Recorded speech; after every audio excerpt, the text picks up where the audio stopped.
You might think a show about two brothers lost in a magical forest has nothing to do with your life, but you'd be wrong. Because we're all wandering through our own unknown, trying to find our way home, fighting voices that tell us to give up. So let's talk about the lessons hidden in the unknown and why they matter more than you think. Lesson 1. You can't stay lost forever. The entire premise of Over the Garden Wall is being lost. Wirt and Greg wander through the unknown, looking for home, but never quite finding it. Sound familiar? We've all been there, in indecision, lost between who we were and who we're becoming. Lost because we're too afraid to choose a direction. We tell ourselves we're just waiting for the right moment, waiting for a sign, waiting until we're ready. But here's what the show teaches us. Staying lost is a choice. Wirt spends most of the journey paralyzed by anxiety, refusing to take charge, letting circumstances push him around. And what happens? He and Greg sink deeper into danger. Every time Wirt hesitates, every time he avoids making a decision, the forest gets darker and the beast gets closer. The unknown isn't just a magical forest. It's a metaphor for avoidance. When we refuse to face our problems, when we let fear make our decisions for us, we end up wandering in circles. We convince ourselves that if we just keep moving, eventually we'll stumble onto the answer. But that's not how it works. The only way out is through. You have to stop running and face what you've been avoiding. Wirt only escapes when he finally takes responsibility and makes a choice. Not a perfect choice, but a choice, because any decision is better than staying frozen in fear. The moment he stops letting life happen to him and starts taking control, that's when he finds his way home. Lesson 2. Despair will consume you if you let it. Let's talk about the beast. He's not just a villain, he's a force. He represents something we all face, the temptation to give up. You've already lost. The beast whispers, why keep struggling? Why not rest?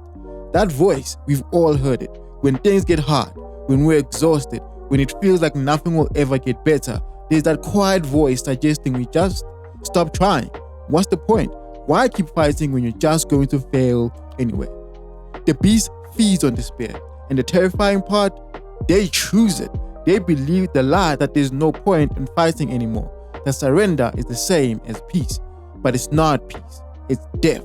A slow, creeping death, where you're still technically alive, but you stop truly living. And here's what makes the beast so insidious. He's patient. He doesn't force you into the darkness. He just waits. He whispers doubt. He highlights every failure. He makes the forest seem endless and the struggles seem pointless. He knows that if he can just make you tired enough, hopeless enough, you'll do the rest yourself. But here's the truth. The show reveals despair is a liar. The beast thrives in darkness because light exposes him for what he really is. Not all-powerful, just persistent. He can only trap you if you let him.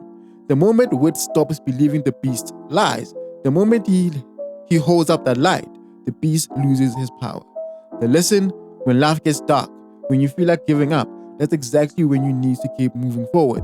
Because the moment you stop, the moment you accept that things will never get better, that's when you truly become a tree, stuck in one place forever. Lesson 3. The burdens we carry might not be real. The Woodsman spent years keeping that lantern lit. He chops down trees, isolates himself, and sacrifices everything because he believes his daughter's soul is trapped inside that flame. Every night, he feeds the fire. There, he gathers more wood. He's exhausted, he's alone, he's become a shell of whoever he used to be. But he keeps going. Think about that. He sacrificed years of his life. He destroyed himself, all for something that was never true. We accept responsibilities that were never ours to begin with. We tell ourselves we have to do something, that we must sacrifice ourselves, that if we don't, something terrible will happen. But what if we're wrong? What if the burden we're carrying is just a story we believed? The Woodsman story teaches us to question our martyrdom. Sometimes the weight we think we must bear is just keeping us from what truly matters. Sometimes the most courageous thing you can do is put down a lantern and go home. Not every burden is yours to carry, and some heaviest ones, they were lies all along. Lesson 4. Stop living for someone else's approval. Wirt's entire personality is built around what other people think. He obsesses over Sarah, creates an elaborate persona, and can't make decisions because he's terrified of looking foolish. That anxiety, it nearly destroys him. And the tragic irony, the person he's trying to impress, Sarah, she actually liked him for who he was. But the moment he stops caring what others think, the moment he embraces his awkwardness, his poetry, his genuine self, that's when he becomes strong enough to face the beast. We spend so much energy trying to be what others expect. We mold ourselves into versions we think people will accept. We hide the parts of ourselves we think are too weird, too much, not enough. But here's the truth. You will never be free until you stop performing. The unknown strips away Wirt's defenses and forces him to be real. And that authenticity is what saves him. Not his carefully constructed image, not his attempts to be someone else. Just him, flawed and afraid, but finally honest. Lesson 5. Joy and responsibility must coexist. Greg is pure, chaotic optimism. Wirt is pure, crippling anxiety. And the show suggests that neither extreme works. Greg's carefree attitude gets him into trouble. He trusts too easily, doesn't think ahead, and his optimism sometimes borders on recklessness. He names his frogs 17 different things. He trades away their only valuables. He dances when they should be running.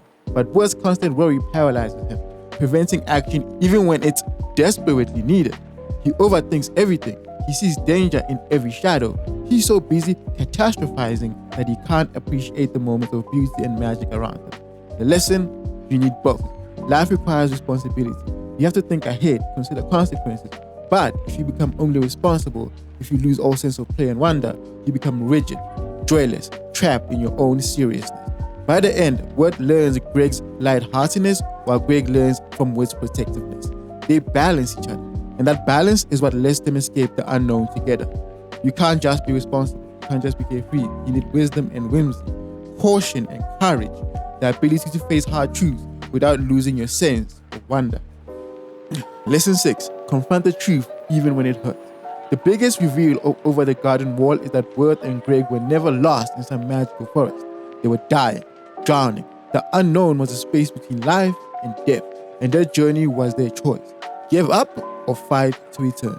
The truth is devastating, but it's necessary. The show doesn't shy away from difficult realities. It doesn't sugarcoat death, loss, or fear. Instead, it says, look at the truth directly. Don't hide in illusions. Don't pretend things are fine when they're not. Wirt spends the whole series avoiding reality, his feelings about Sarah, his relationship with Greg, his own inadequacy. He builds elaborate stories to protect himself from uncomfortable truths, but only when he faces reality, that he jumped into the water to save his brother and that he does care deeply despite his woes, that he's capable of courage when it matters. Only then can he wake up. Denial keeps you in the unknown. Truth brings you home. Over the Garden Wall is about a journey through darkness, but more than that, it's about the choice we all have when we're lost. Do we give in to despair or do we keep walking? Life is uncertain. We all wander through our own unknown at some point. We all hear the beast's voice whispering that it's easier to give up. We all carry burdens that might not even be real. But the show reminds us you're not lost as you think. The way forward exists. You just have to be brave enough to take it. So stop waiting for permission. Stop carrying lanterns for someone else's life. Stop letting fear write your story. Into the unknown we go, but we don't have to stay there.